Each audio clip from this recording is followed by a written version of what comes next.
салом ҳамватанони азиз, ба иттилои шумо мерасонем ки тибқи фармони президенти Федератсияи Россия аз 28 апрели соли ҷорӣ таҳти рақами 272 вобаста ба ворид намудани тағйироту илова ба фармони президенти Федератсияи Россия аз 30 декабри соли 2024 таҳти рақами 1126 муҳлати қонунигардонӣ дар Федератсияи Россия то 10 сентябри соли ҷорӣ тамдид карда шуда барои шаҳрвандони хориҷӣ ки мушкилот дар самти таҳияи ҳуҷҷатҳои будубош доранд идома дорад.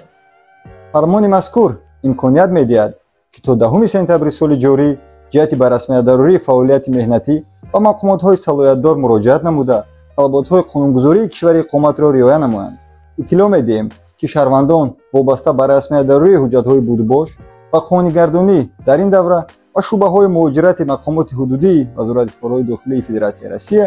шуъбаҳои корхонаи воҳидии федералии давлатии Вазорати корҳои дохилии Россия ва муассисаи давлатии бюҷетии шаҳри Москва Сахарова муроҷиат намоянд.